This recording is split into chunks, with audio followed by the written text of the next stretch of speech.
Have you ever wanted to be able to memorize an entire deck of cards? Well, I'm going to show you how you can make it look as though you can do exactly that through not just one, but two mind-boggling predictions that will have everyone convinced that you truly can memorize an entire deck of cards. Stay tuned for the secret and of course the usual inspiring message. Let's go. Hi everyone and welcome back to Coach Trick, where magic meets inspiration and success. Have you ever imagined being able to memorize an entire deck of cards? Well, in today's tutorial, we take a look at an astonishing card trick that will convince your audience that you really have got the entire deck memorized. And it's done through not one, but two mind-blowing predictions. As ever, we're not just here to teach you magic, we're here to show you the connection between the skills you gain in magic and achieving success more widely. Magic makes the impossible possible. So stick with us for more insights that can inspire and motivate you towards your own success. Okay, get ready to unlock the mysteries of this incredible card trick. Grab a deck and let's go. Okay, so just a quick note before getting into this one. This is actually quite a tricky effect to illustrate without a spectator, because during this effect, the spectator will make a couple of choices that in reality, you're not going to know about. And that's what helps make it such a convincing, powerful trick. However, it is such a great trick that I'm going to run through it anyway. And I guarantee you that when performing this for real, it will work exactly as described. And in fact, with a spectator, it's even more powerful. Okay, let's go. Okay, as ever, let's kickstart by showing you the trick itself. Now, in this effect, you're going to convince the spectators that you really have got the entire deck memorized through two amazing predictions. And you can start off with the spectator shuffling the deck as many times as they like, because it really is mixed up, and you can show the cards to the spectator just to prove that. You're now going to give the deck of cards to the spectator and you're going to turn away and face in the opposite direction so you can't see anything that's going on. Whilst you're facing the other way, you're going to ask the spectator to think of a number between 1 and 15, any number they like. They're not going to tell you the number, they're just going to think of the number. So let's say they're thinking of the number 8. You now want the spectator to use that number to select a totally random card. So you're going to ask the spectator to deal from the deck the number of cards onto the table corresponding to their thought of number. So in this instance, they'll deal 8 cards. 1, 2, 3, 4, 5, 6, 7, 8. They'll then place the rest of the deck on top of that pack, take a look at the next card, in this instance, the Ace of Clubs, place that back on top, and then cut that into the deck. At this point, you can turn back around. So just to recap what's happened here, the deck was shuffled. It can be shuffled as many times as the spectator likes. The spectator has chosen a totally random number between 1 and 15. They've used that number to select a totally random card, and that's now been cut into the deck. There's no way that you, the magician, can know what number the spectator is thinking of, what card they've selected, or where that card is in the deck.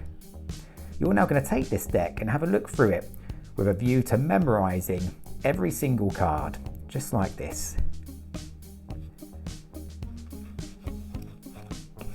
Okay, so now once you've memorized all of the cards for the first time, you're going to ask the spectator to name their selected card. So they're going to reveal it now for the first time.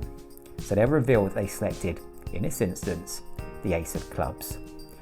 You're now going to visualize the deck, visualize all of those cards that you've just remembered, and you're going to reveal the exact position of the spectator's selected card. In this instance, the Ace of Clubs, you believe, is the 25th card. Remember, you've just memorized the deck, you're recalling the cards, you believe it's at position number 25. You're now going to deal through the cards and see if you're correct. 1, 2, 3, 4, 5, 6, 7, 8, 9, 10, 11, 12, 13, 14, 15, 16, 17, 18, 19, 20. 1, 2, 3, 4, 5.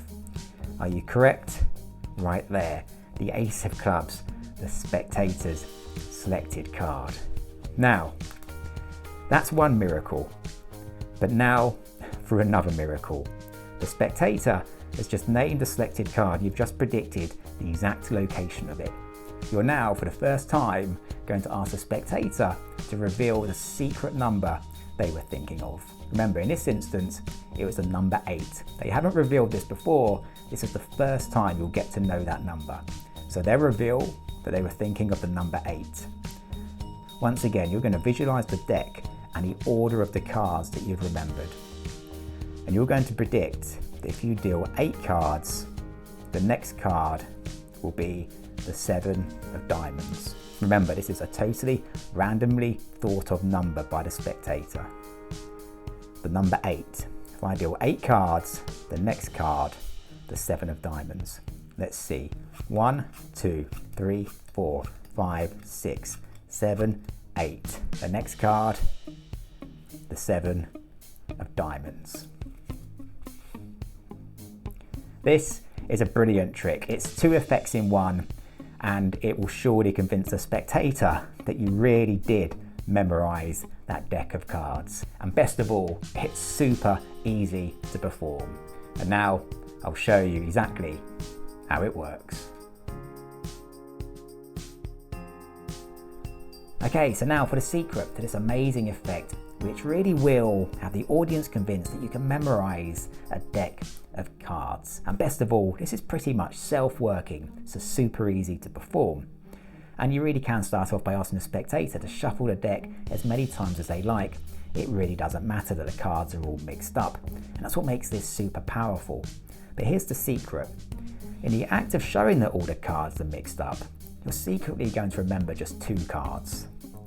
You're secretly going to note the top card here, the 5 of spades, and the bottom card here, the 6 of spades. The spectator thinks you're just showing the cards all to be mixed, and they are, but you're secretly just remembering the top card, in this instance the 5 of spades, and the bottom card here, the 6 of spades. With those 2 cards memorized, you're now all set to perform this miracle. You're going to explain to the spectator that you don't want to see anything that's going on, so you're going to turn away. And actually, you don't need to see anything that's going on, but once again, this is just an extra convincer that makes it seem super impossible. You're going to give the deck to the spectator and ask them to think of any number between 1 and 15. And they really can think of any number, it doesn't matter. Don't ask them to let you know what the number is, just ask them to think of the number. And once again, that's just another convincer which makes this super powerful. You now want them to use that number to select a random card. So ask them to deal the number of cards corresponding to their thought of number to the table. In this instance, they'd deal 9 cards. 1, 2, 3, 4, 5, 6, 7, 8, 9. Ask them to replace the deck on top of that pack and to look at and to remember the next card as their selected card, the King of Clubs in this instance. Ask them to place that back and cut it into the deck to make sure that it's lost. You now turn back around. So at this point, from the spectator's perspective, they've shuffled the deck, they've merely thought of a random number, used that number to find a random card, and that card has been cut into the deck. There's no way that you, the magician, can know the number of the card or where that card is. But now, you're secretly going to find out exactly what that card is and the exact location of that card in the deck. And here's how. In the act of memorizing all of the cards in the deck, you're definitely not memorizing all of the cards. You're just looking for one card. And that's your key card that was the top card of the deck.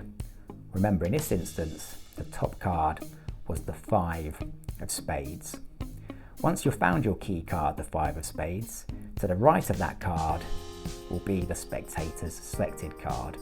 So in this instance, the King of Clubs. So you've now found their card because it's right next to your previous top card, the 5 of spades.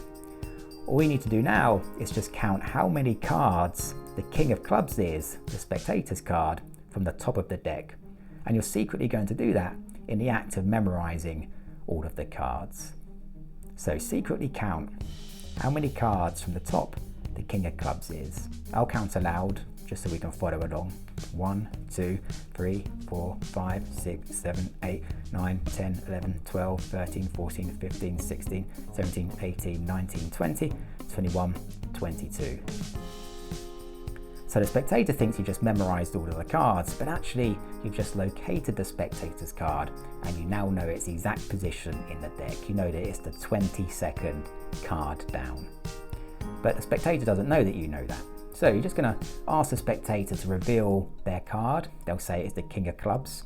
This is now just about presentation. You're going to pretend to visualize the cards and you're going to say, okay, I think that your card is the 22nd card down. Now obviously you know this because you've just counted it to be so. And all you need to do now is just to prove it. So count off 22 cards. 1, 2, 3, 4, 5, 6, 7, 8, 9, 10, 11, 12, 13, 14, 15, 16, 17, 18, 19, 20, 21, 22, and reveal the card to the spectator. That's the first miracle. For the second miracle, set up like so. Just take their card, place that on top of the pack in your hand, and then take the pack from the table and place that on top like so. The spectator has just named their selected card and you've given the exact location. Now you're going to ask them for the first time to reveal their thought of number. Remember, you don't know the number at this point. They're going to reveal for the first time that in this instance, it was the number 9. You're once again going to pretend to visualize the cards. And you're going to say that if I deal 9 cards, the next card will be the 6 of spades. Because remember, the 6 of spades was the bottom card of the deck that we memorized at the beginning of the trick when we spread the deck. So whatever the bottom card was is going to be the card that follows the thought of number. Now this seems totally impossible, but I promise you it works. So in this instance, the spectator was thinking of 9. You'll predict that if you deal 9 cards, the next card will be the 6 of spades. Remember the bottom card. Here we go.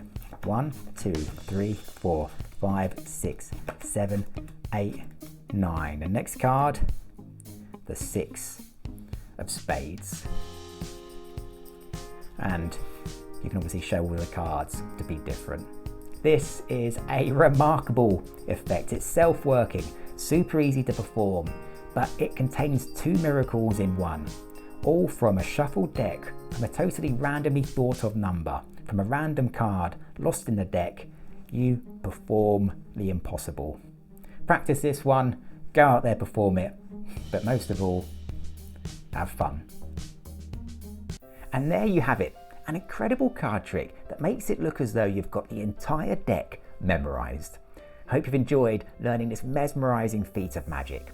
With a bit of practice, you'll soon be leaving your audience amazed. But remember, the real magic goes beyond the cards. The skills you develop in magic, like commitment and focus, have the potential to transform other aspects of your life, from studies to your career. So whether you're here for the magic, the insights, or both, never stop exploring your potential. Just like we've done with this trick, you can unlock hidden abilities and make the impossible seem possible. Don't forget to hit that subscribe button below if you haven't already and become part of our magical community. Thanks for joining me today, and until next time, keep the magic alive, keep moving forwards, and take care.